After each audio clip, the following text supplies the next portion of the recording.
final edition of the Racetracks Motocross Show on AllySports.com for 2010. It's round 12 of the Lucas Oil AMA Pro Motocross Championship. Jason Wygant and Paul Lindsay here at the all-new Pala Raceway. First time we've ever raced a national here, Paul. A lot of people wondering, what do we have in store? Well, I can tell you the accommodations are first rate. We have a pool right here on the racetrack, a casino right up the road, and a pretty awesome track in between. Yeah, a lot of people didn't know what to expect from this facility. They've had 4 months literally to prepare for this, and they have done a fantastic job of making this a world-class motocross facility. 250,000 yards of dirt trucked in for topsoil, 4 feet deep. Yeah. So it's going to be sandy, it's going to be rough, it's going to be ruddy. There's multiple elevation changes. You might not be able to see it on camera. It's going to be an awesome race tomorrow. So we're excited about this. Not only the first-rate accommodations, but the track is going to be gnarly, and what a great way to settle the championship in the 250 class with Christophe Pourcel and Trey Kennard duking it out right down the last moto of the year, which will be live on Speed. So you can hear it from us, or you can see for yourself what this track is like. None other than Brian Deegan took a lap with our GoPro Hero Cam earlier today. Let's let Deegan take you for a ride at Pala.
Good stuff from Deegan, who can still moto, that's for sure. We are now on top of one of these plateaus. Paul, talk about what's behind us. You have a step up, a drop away, and some more hills in the back. As we mentioned earlier, multiple elevation changes. The camera never does it justice at any national track. But trust me, this section is steep. Big floater uphill double and a steep downhill drop off into this big jump over here.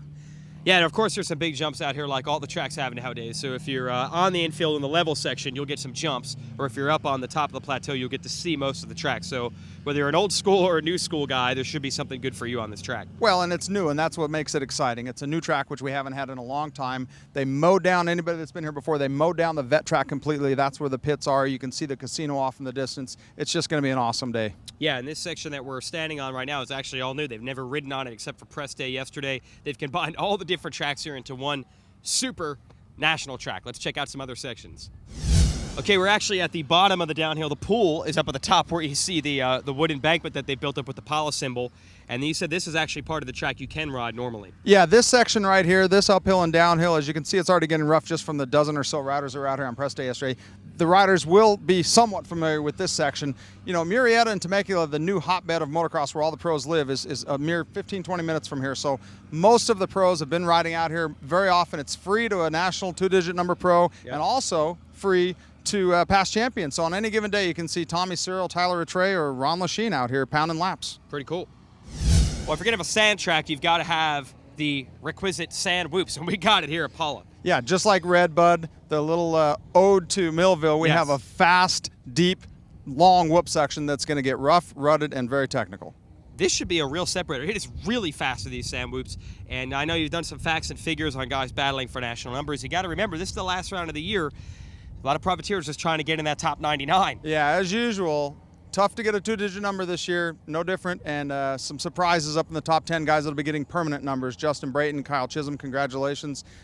Dean Wilson and Tyler Rattray going to be running a permanent number in 2011 and beyond. Yeah, so this track is your last chance to score some points and try to get yourself a better number for last year. This section could be a big separator when the results are finally tallied. Okay, now some cool infrastructure has been built here, not only a finish line and a finish line jump. We've got huge grandstands here for the fans to catch the action. It looks good.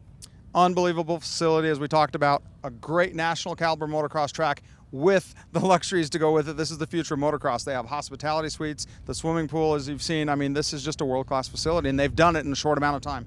Yeah, it's unbelievable. This place literally opened in April of 2009. They had a good year under their belt when they realized they were going to have a national. They spent the last 120 days working around the clock to prepare for this.